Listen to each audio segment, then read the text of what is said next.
Halo, selamat datang di Retak Janji. Sebelum kita mulai kisah nyata yang mengejutkan ini, jangan lupa tekan tombol subscribe agar tidak ketinggalan episode selanjutnya. 5 tahun lamanya, Maya selalu berpikir bahwa pernikahannya dengan Raka adalah sebuah dongeng yang sangat sempurna. Maya, seorang wanita karir yang lembut dan penuh kasih, selalu menempatkan keluarga di atas segalanya. Raka, suaminya, dikenal sebagai pria yang pekerja keras, perhatian, dan selalu memberikan kejutan manis di setiap perayaan hari jadi mereka. Hari itu, sinar matahari pagi masuk melalui celah jendela kamar mereka yang hangat. Maya berdiri di depan cermin, merapikan gaun cantiknya sambil tersenyum melihat pantulan dirinya. Ia sedang mempersiapkan makanan malam spesial untuk merayakan ulang tahun pernikahan mereka yang kelima. Raka sudah berjanji akan pulang lebih awal dari kantor, membawa bunga mawar merah kesukaan Maya. Maya sama sekali tidak pernah menyangka bahwa di balik senyum manis suaminya tersimpan sebuah kebohongan besar yang telah disusun dengan sangat rapi. Sebuah kebohongan yang tidak hanya akan menyakiti hatinya, tetapi juga mengubah seluruh pandangannya tentang cinta. Maya berjalan ke dapur, mulai menyiapkan bahan-bahan makanan istimewa. Sesekali ia bersenandung kecil, membayangkan pelukan hangat Raka yang selalu berhasil menenangkannya setelah seharian lelah beraktivitas. Segalanya tampak begitu damai, begitu sempurna, tanpa sedikit pun celah yang mencurigakan. Aroma masakan mulai memenuhi ruangan, membawa harapan manis untuk malam yang panjang. Maya terus menatap jam dinding, menghitung setiap detik hingga pintu depan terbuka dan suaminya melangkah masuk. Malam pun tiba. Lilin-lilin kecil telah dinyalakan di atas meja makan, menciptakan suasana romantis yang selalu didambakan Maya. Raka akhirnya pulang, tersenyum lebar dan langsung memeluk Maya dengan erat. Ia memberikan sebuket bunga mawar yang sangat indah. Maya merasa dirinya adalah wanita paling beruntung di dunia ini. Mereka duduk berhadapan, menikmati makan malam sambil membicarakan kenangan manis selama 5 tahun terakhir. Namun, di tengah perbincangan yang hangat itu, ponsel Raka yang tergeletak di atas meja terus-menerus bergetar. Maya menatap layar ponsel yang menyala redup, tetapi Raka dengan cepat membaliknya sehingga layarnya menghadap ke bawah. Raka tertawa kecil, mencoba mengalihkan perhatian Maya dengan lelucon santai. Maya merasa ada sedikit kejanggalan di hatinya. Mengapa Raka tampak begitu gugup? Maya bertanya dengan lembut, apakah ada urusan pekerjaan yang penting yang harus segera diselesaikan? Raka mengusap wajahnya, tersenyum canggung, dan menjawab bahwa itu hanyalah pesan dari klien yang tidak tahu waktu. Maya mengangguk, memilih untuk mempercayai pria yang telah berjanji untuk setia kepadanya seumur hidup. Ia tidak ingin merusak malam yang indah ini dengan kecurigaan yang tidak beralasan. Maya kembali menuangkan minuman untuk Raka, dan mereka melanjutkan makan malam. Namun tatapan mata Raka seringkali kosong, seolah pikirannya sedang berada jauh di tempat lain, di luar rumah ini. Setelah makan malam selesai, Raka meminta izin untuk keluar ke balkon dengan alasan ingin mencari udara segar. Maya memperhatikannya dari kejauhan. Maya melihat Raka menelepon seseorang dengan suara yang sangat pelan, setengah berbisik. Wajah Raka tampak serius, sesekali ia mengusap dahinya seolah sedang menghadapi masalah yang sangat rumit. Maya berdiri di dekat pintu kaca, merasakan embusan angin malam yang tiba-tiba terasa lebih dingin dari biasanya. Ada rasa tidak nyaman yang merayap perlahan di dalam dadanya. Pikiran-pikiran kecil mulai bermunculan, mengganggu ketenangan hati Maya. Siapa yang Raka telepon di malam perayaan hari jadi mereka? Maya menarik napas panjang, mencoba membuang jauh-jauh pikiran negatif itu. Ia berbalik dan berjalan kembali ke ruang tengah, memutuskan untuk tidak terlalu memikirkannya. Maya meyakinkan dirinya sendiri bahwa Raka adalah pria yang baik, pria yang selalu bekerja keras demi masa depan mereka berdua. Maya mulai merapikan meja makan, mencuci piring dengan tenang, lalu masuk ke kamar untuk menyiapkan pakaian kerja Raka untuk esok hari. Saat Raka kembali ke kamar, ia langsung memeluk Maya dari belakang dan membisikkan kata maaf karena sibuk dengan urusan kantor. Maya tersenyum tulus, merasa damai kembali. Malam itu berakhir dengan pelukan, tanpa Maya sadari bahwa itu adalah malam tenang terakhir dalam hidupnya. Keesokan paginya, Raka bangun terlambat. Ia tampak sangat terburu-buru, mengenakan kemejanya sambil berlari kecil mencari kunci mobil. Maya mencoba membantunya membawakan tas kerja dan membukakan pintu depan. Setelah mencium kening Maya, Raka langsung masuk ke dalam mobil dan melaju dengan cepat menuju kantor. Maya melambaikan tangan, lalu berbalik masuk ke dalam rumah untuk merapikan kamar. Saat Maya sedang melipat selimut, matanya tertuju pada sebuah tas kecil berwarna hitam yang tergeletak di bawah ranjang. Tas itu terlihat usang dan penuh debu, sepertinya tas olahraga lama milik Raka yang jarang disentuh. Maya meraih tas itu, berniat untuk mencucinya agar bersih kembali. Namun saat Maya mengangkat tas tersebut, rasanya cukup berat. Maya membuka resletingnya perlahan. Di dalam tas itu, tersembunyi di sela-sela lipatan handuk kecil, Maya menemukan sebuah ponsel pintar yang belum pernah ia lihat sebelumnya. Ponsel itu terlihat masih baru. Jantung Maya berdebar sedikit lebih kencang. Untuk apa Raka menyimpan ponsel lain di tempat yang tersembunyi seperti ini? Maya menelan ludah. Tangannya sedikit bergetar saat ia menyentuh layar ponsel tersebut. Tanpa disangka, layar itu langsung menyala, tidak terkunci sama sekali. Maya menatap layar beranda ponsel itu, merasakan udara di sekitarnya seakan berhenti mengalir. Di layar utama ponsel tersebut, terpampang sebuah foto yang membuat napas Maya seketika terhenti. Foto Raka sedang tersenyum bahagia, merangkul seorang wanita cantik, sementara seorang anak laki-laki kecil duduk di pangkuan Raka. Maya mematung, matanya melebar, mencoba mencerna apa yang sedang ia lihat. Tiba-tiba, sebuah notifikasi pesan masuk berbunyi nyaring. Pesan itu dari sebuah kontak bernama Nadia. Pesannya berbunyi, "Papa, Dito rewel dari tadi. Dia rindu sekali sama Papa. Kapan Papa pulang?" Tubuh Maya terasa sangat dingin. "Papa? Dito? Siapa mereka?" Maya menutupi mulutnya, berusaha menahan suara isak tangis yang mulai mendesak dari tenggorokannya. Dengan jari yang gemetar hebat, Maya membuka aplikasi galeri di ponsel tersebut. Ia menemukan ratusan foto dan video. Semuanya tersusun rapi dalam berbagai album kenangan. Ada foto perayaan ulang tahun Dito yang pertama, kedua, hingga keempat. Ada foto liburan keluarga di pantai, dan foto-foto mesra antara Raka dan wanita bernama Nadia itu. Maya menggeser layar demi layar. Setiap gambar terasa seperti ribuan jarum yang menusuk jantungnya secara bersamaan. Ia melihat Raka tertawa lebar, tawa yang tulus dan lepas, tawa yang sama yang selalu Raka berikan kepada Maya. Kepala Maya mulai pusing, air matanya kini mengalir deras membasahi pipinya. Maya terus menggali informasi dari ponsel itu. Ia melihat tanggal-tanggal yang tertera pada setiap foto. Tanggal paling awal dari foto Raka dan Nadia diambil 5 tahun yang lalu, jauh sebelum Raka meminang Maya di depan altar. Ini berarti Nadia bukanlah wanita yang baru datang dalam hidup Raka. Nadia sudah ada sejak awal, dan anak laki-laki itu, Dito, umurnya sekarang sekitar 4 tahun. Raka telah menjalani kehidupan ganda selama ini. Selama 5 tahun pernikahan mereka, Raka selalu pamit bekerja keluar kota, menginap di kantor, atau memiliki jadwal yang padat. Ternyata, semua itu adalah kebohongan yang digunakan Raka untuk kembali ke keluarga kecilnya yang lain. Maya menjatuhkan ponsel itu ke atas kasur. Ia mundur perlahan hingga punggungnya menabrak dinding kamar. Maya merosot jatuh ke lantai, memeluk lututnya dengan erat. Tangisannya pecah, memenuhi ruangan yang sepi itu. Hati Maya benar-benar hancur berkeping-keping. Pria yang sangat ia cintai, pria yang selalu ia puja setiap harinya, ternyata adalah pembohong yang paling kejam. Maya merasa seluruh hidupnya, cinta yang ia berikan, pengorbanannya selama 5 tahun, hanyalah sebuah pertunjukan ilusi yang menyakitkan. Maya merasa tercekik oleh rasa kecewa dan duka yang sangat mendalam. Ia benar-benar sendirian di tengah kenyataan yang sangat pahit ini. Berjam-jam lamanya, Maya duduk di lantai kamarnya, tidak mampu bangkit.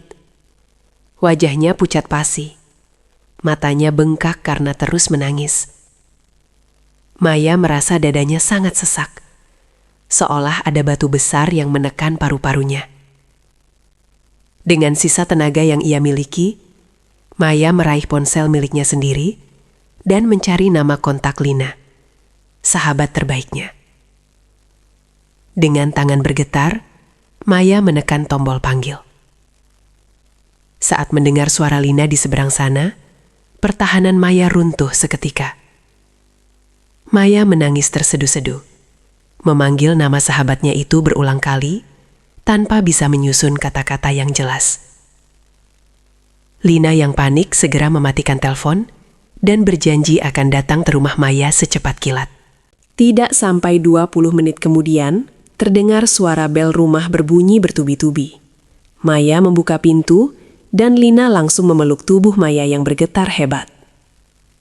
Maya menuntun Lina ke dalam kamar dan menunjuk ke arah ponsel rahasia Raka yang masih menyala di atas kasur. Lina menatap layar ponsel itu, membaca setiap pesan dan melihat foto-foto yang ada. Wajah Lina berubah menjadi merah padam karena menahan emosi. Ia menutup mulutnya, tak percaya dengan apa yang baru saja ia lihat. Lina memeluk Maya kembali, kali ini dengan lebih erat, mengelus rambut Maya dan membisikkan kata-kata penenang. Lina merasakan kesedihan yang amat dalam untuk sahabatnya itu. Setelah tangisan Maya sedikit mereda, Lina menatap Maya dengan serius. Lina berkata bahwa Maya tidak boleh langsung menyerah. Mereka harus memastikan kebenaran ini dengan mata kepala mereka sendiri. Maya setuju. Dengan bantuan Lina, Maya membuka aplikasi pengiriman barang di ponsel rahasia Raka. Mereka menemukan satu alamat rumah yang sering digunakan Raka untuk mengirimkan barang kebutuhan sehari-hari atas nama Nadia. Alamat itu berada di sebuah komplek perumahan yang cukup tenang di pinggiran kota. Maya mencatat alamat tersebut dengan tangan yang masih gemetar. Maya memantapkan hatinya. Ia harus melihat seberapa jauh kebohongan ini berjalan. Lina mengambil kunci mobilnya dan meminta Maya untuk duduk di kursi penumpang. Mereka berdua melaju menembus kemacetan kota menuju alamat yang tertera di ponsel. Perjalanan itu terasa sangat panjang dan menyiksa bagi Maya. Sepanjang jalan, Maya hanya diam menatap keluar jendela. Pikirannya berkecamuk, membayangkan berbagai skenario yang akan ia hadapi. Setibanya di komplek perumahan tersebut, Lina memarkir mobilnya agak jauh dari rumah bernomor 12 itu. Sebuah rumah yang rapi, dengan halaman yang dipenuhi tanaman hias, dan sebuah sepeda roda 3 terparkir di garasi. Maya menahan napasnya, merasakan jantungnya berdegup begitu kencang. Sekitar 1 jam mereka menunggu di dalam mobil, tiba-tiba sebuah mobil yang sangat dikenal Maya memasuki pekarangan rumah tersebut.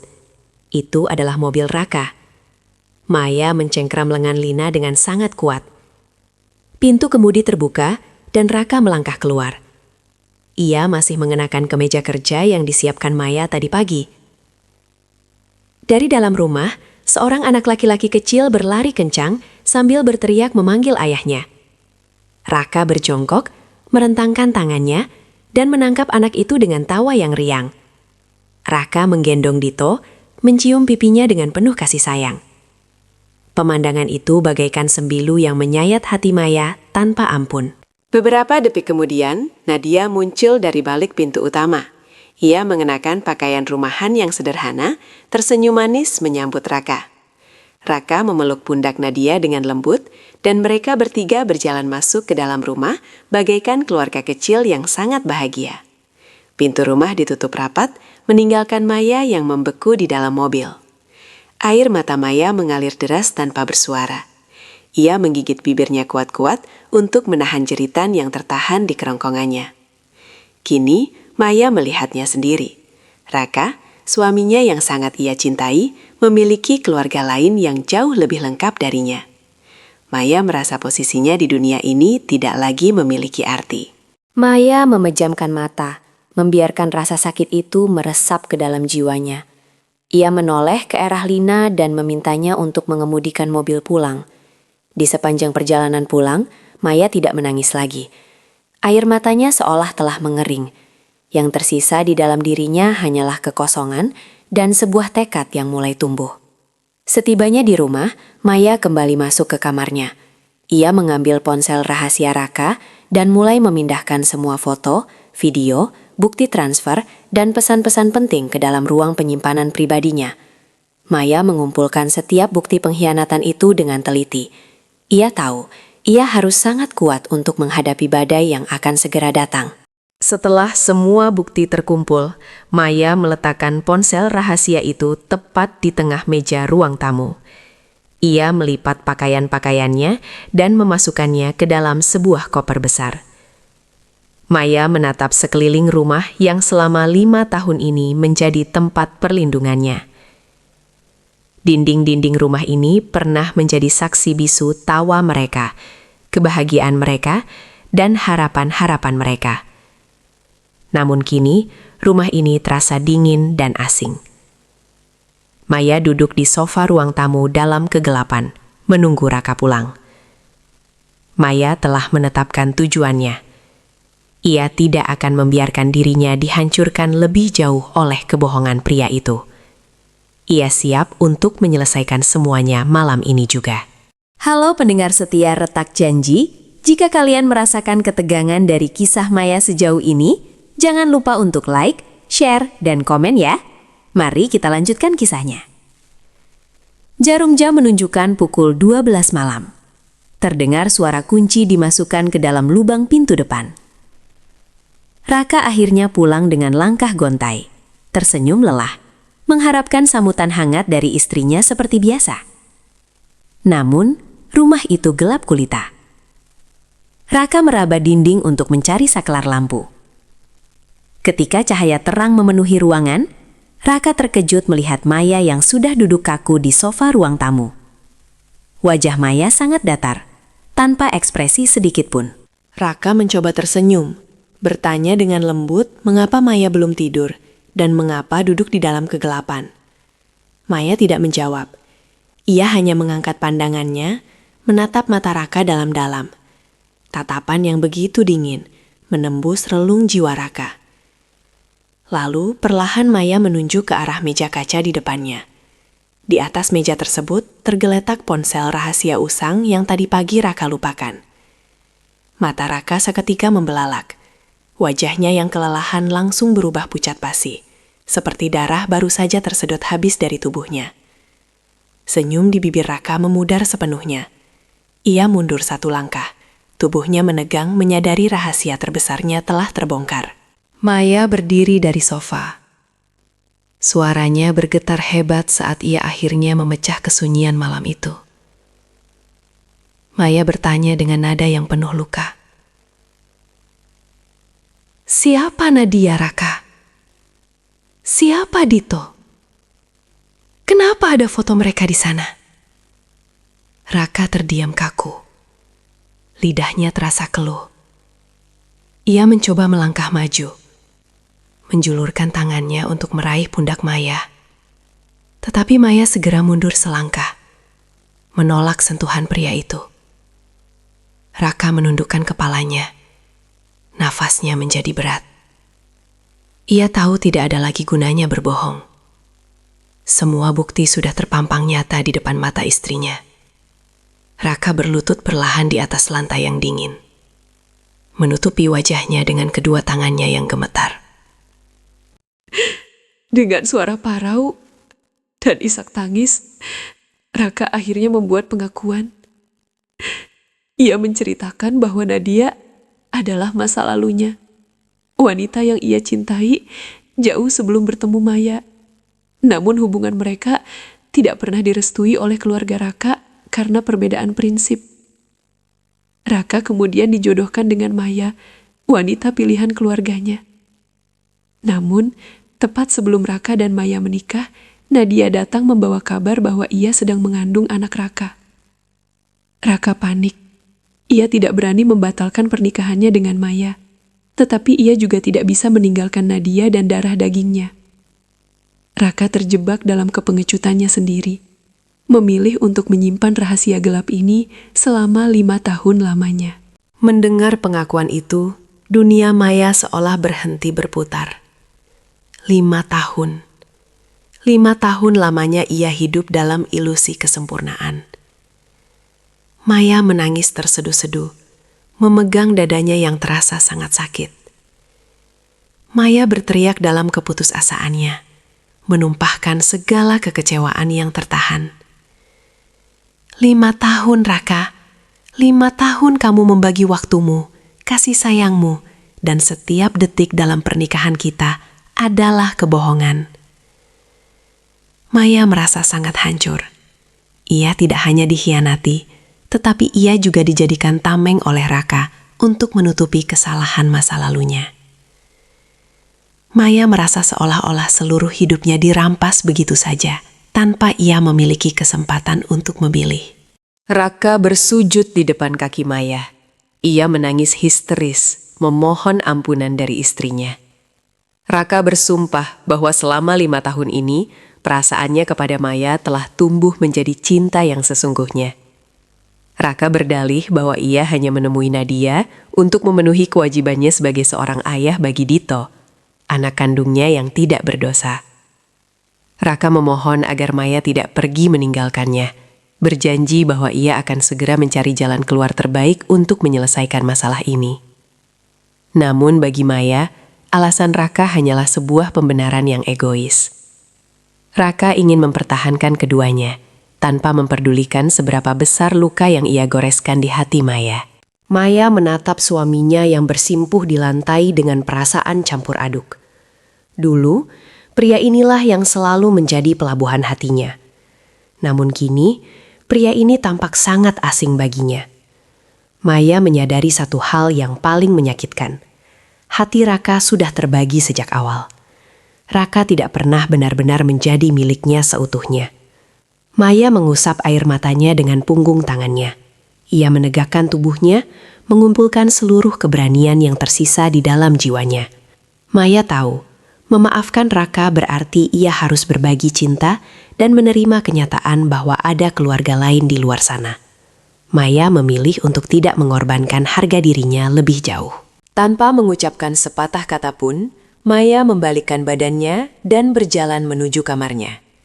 Ia menarik koper besar yang sudah ia siapkan sebelumnya. Raka mencoba menahannya, memeluk kaki Maya erat-erat, memohon untuk diberikan satu kesempatan terakhir. Namun langkah Maya sudah mantap. Dengan lembut namun tegas, Maya melepaskan tangan Raka dari kakinya. Maya menatap wajah pria itu untuk yang terakhir kalinya. Ini sudah berakhir, Raka.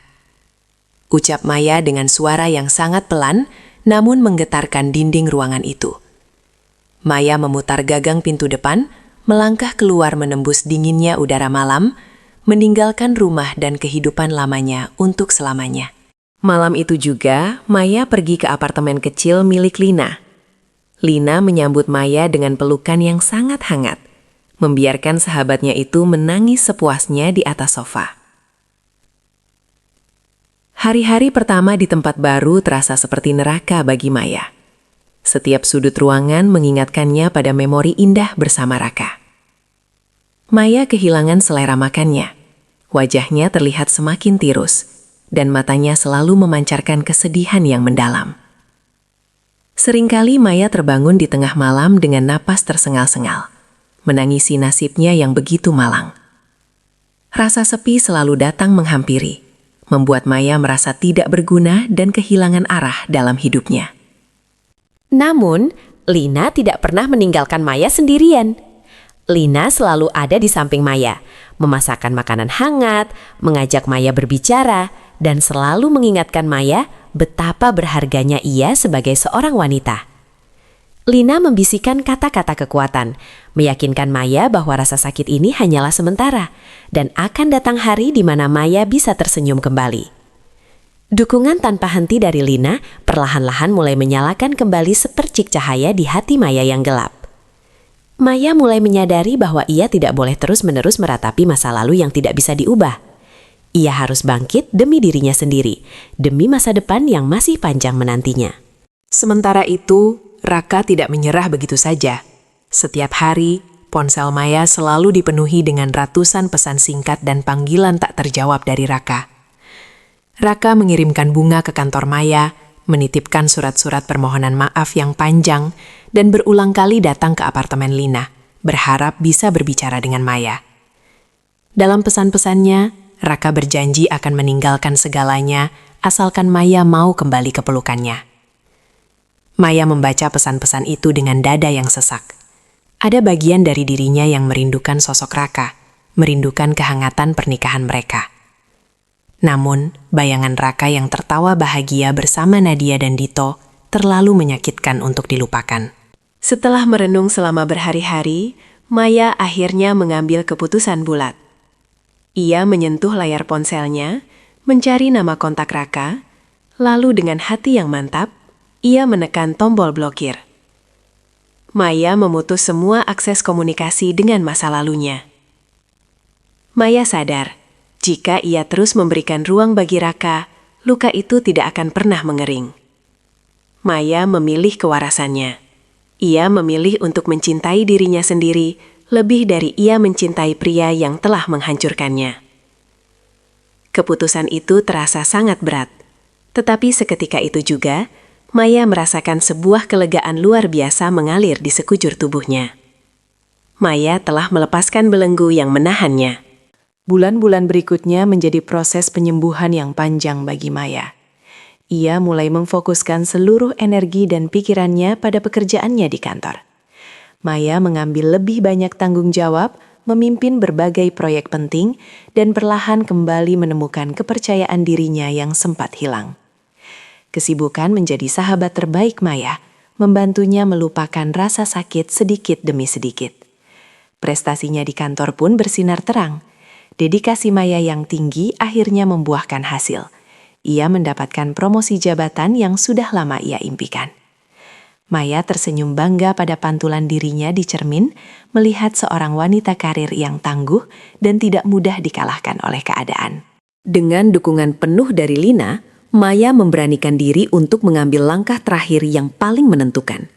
Ia menyewa seorang pengacara dan secara resmi mengajukan gugatan perpisahan ke Pengadilan Agama.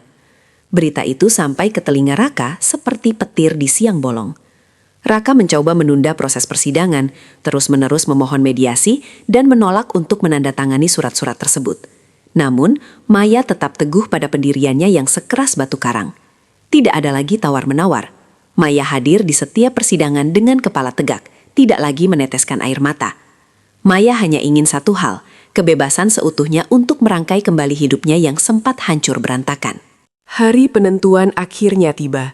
Di ruang tunggu pengadilan yang sunyi, Maya duduk dengan tenang, mengenakan pakaian berwarna cerah yang melambangkan lembaran barunya. Tak lama kemudian, Raka datang dengan langkah yang gontai. Pria itu tampak sangat berantakan. Tubuhnya jauh lebih kurus, matanya cekung, dan wajahnya diselimuti awan kesedihan yang gelap. Raka duduk di seberang Maya, menatap wanita yang pernah menjadi istrinya itu dengan tatapan penuh penyesalan dan kerinduan. Raka menyadari bahwa Maya terlihat jauh lebih kuat dan bersinar sekarang, tanpa dirinya. Namun di dalam hati Maya, sudah tidak ada lagi sisa amarah ataupun benci untuk pria itu. Sidang berjalan dengan lancar. Hakim akhirnya mengetuk palu, meresmikan perpisahan mereka secara hukum. Di akhir persidangan, Raka menghampiri Maya, mengulurkan tangannya untuk meminta maaf yang terakhir kalinya. Maya menerima uluran tangan itu dengan senyuman yang sangat tulus.